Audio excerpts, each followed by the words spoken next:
Seeing continued price reductions, and this is why it's scary. Hey everybody, Scott Walters, welcome to the channel. If you're new, I want to thank you for coming. If you're returning, I want to thank you for your continued support.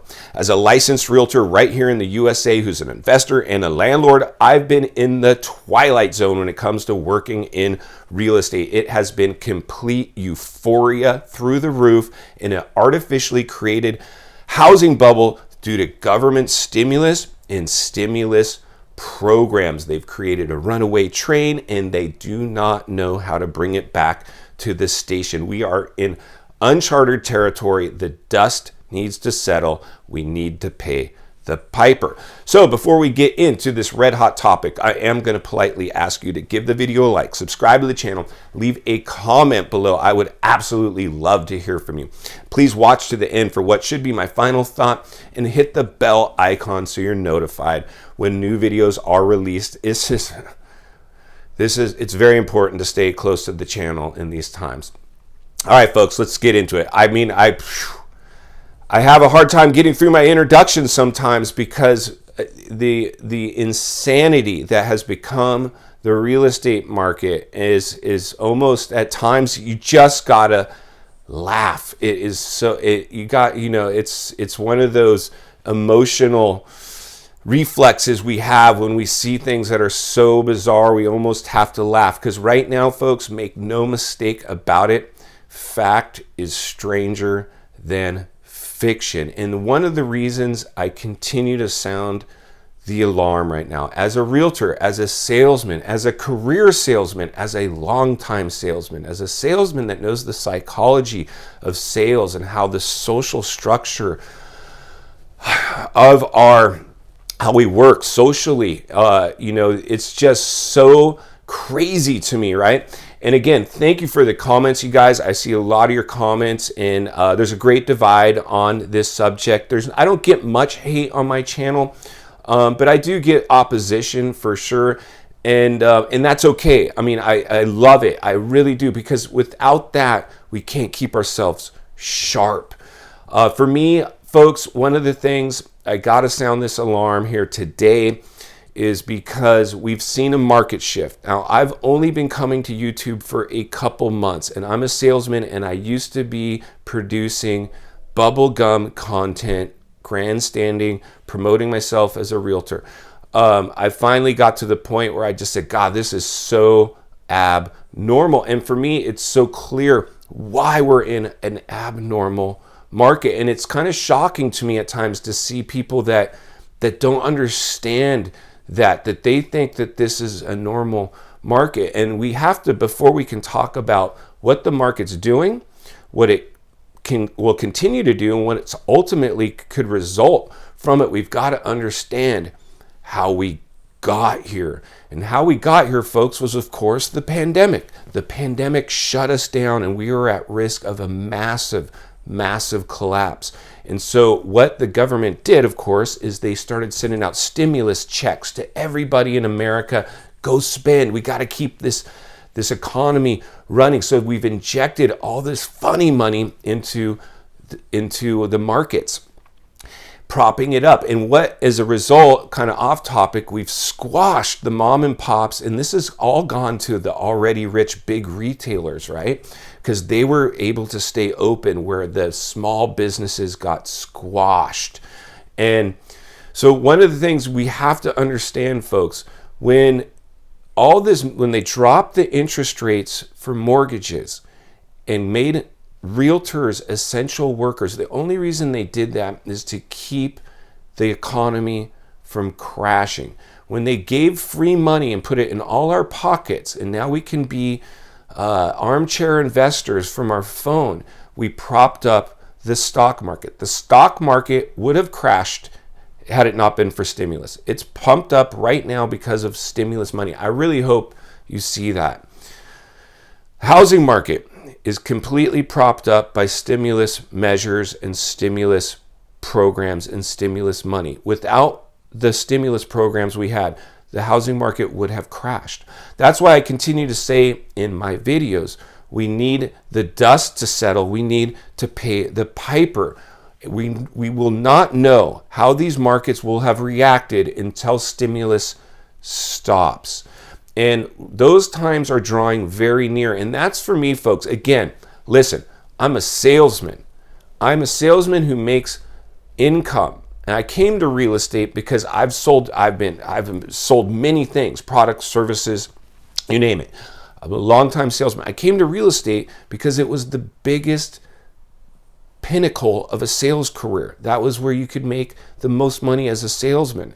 And it sucks for a lot of new agents because they have no sales experience. And unless they're getting help to come into the industry, they're not going to make it. Unless you have a very strong sales background, you're not going to make it in real estate. My advice is to go figure out how to sell something in a different, whether it's cars or whatever, and then come into real estate after you've gotten some sales experience. Back to the topic, folks. What we're seeing now is these price reductions after exclusively buyer need only. That was the only thing I saw as an agent through inter-agent emails was other agents in my area. I have a buyer need. I have a buyer need. Well, of course, we all had buyer needs. Everybody's got buyers, and there was no inventory. Well, what's happening now is we're seeing a shift.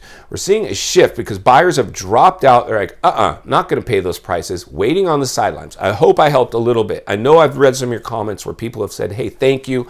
We dropped out and now we're back in and we're saving tons of money. Because if you go back in the market right now, you're going to pay at or around market value in most places if they're priced right. Now, those still be a little competitive. Sure, many places will. But the reality is you will not pay the prices you would have paid when I came to YouTube. That is for sure. So now what's the scariest part about why I came to the camera today is we're seeing price reductions happen. People came on the market, realtors promising sellers that they could get these big numbers. They came on too high. Now they're going through price reductions. And in my opinion, folks, I don't even want your listing if you were to make me come on the market over market value, because it's the kiss of death when you start showing price reductions.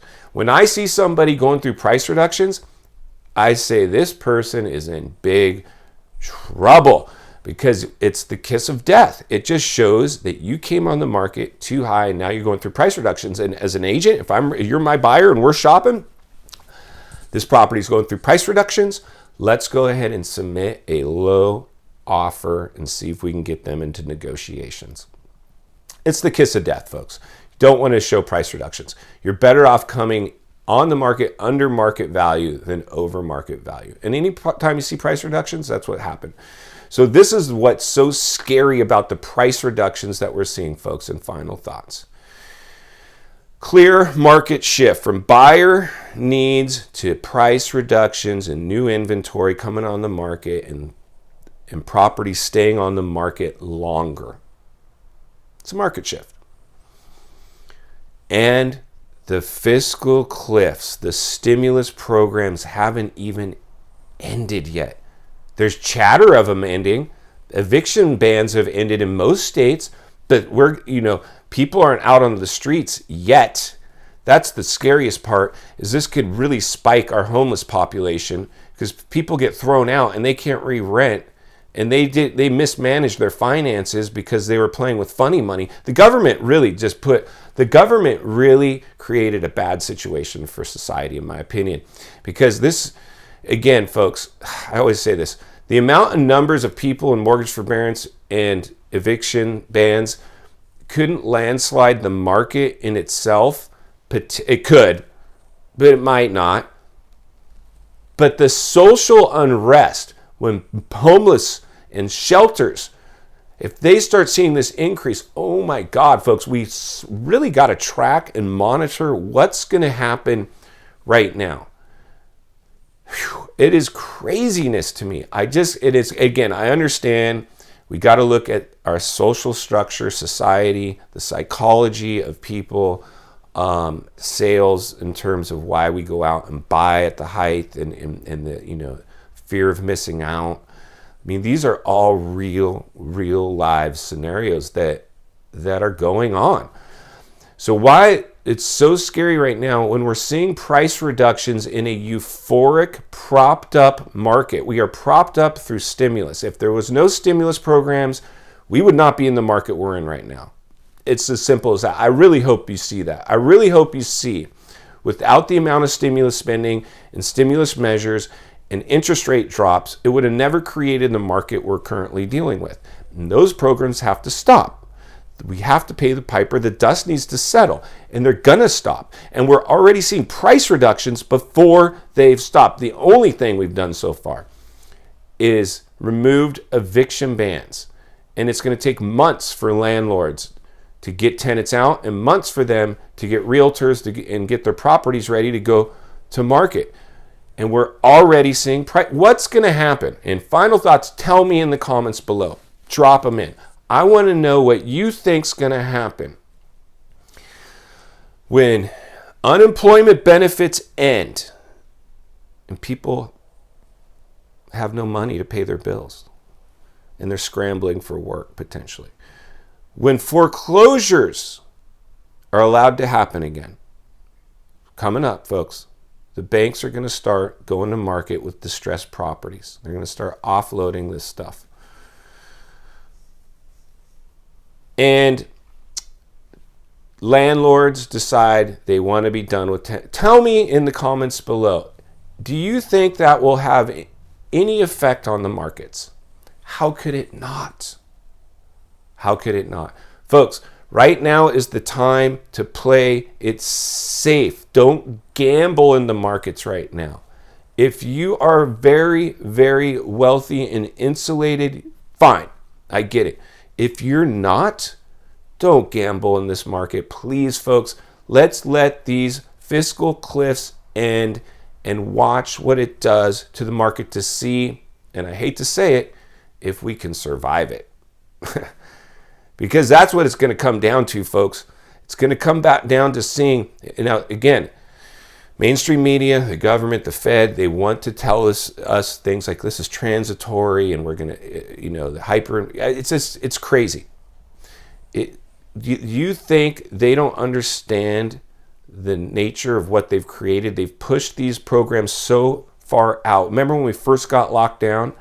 Everybody stay home for 2 weeks to flatten the curve and we'll be out of this. You cannot believe and hear what you see from mainstream media and government.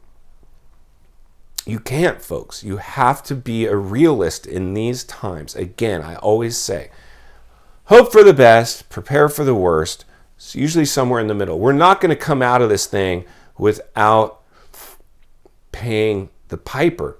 We will pay the piper on this one. The big question is at what level? And I believe right now I'm already seeing price reductions and things lasting on the market longer before they go off market, before we've ended these programs. What happens when these programs end, folks? Tell me in the comments below. I want to hear your thoughts. Help me on this one. Help me understand how we could possibly come out of this unscathed and not have to pay the piper. I really want to know. Please help me out. Leave the comments below. Go out and make it count today, and we'll see you on the next video.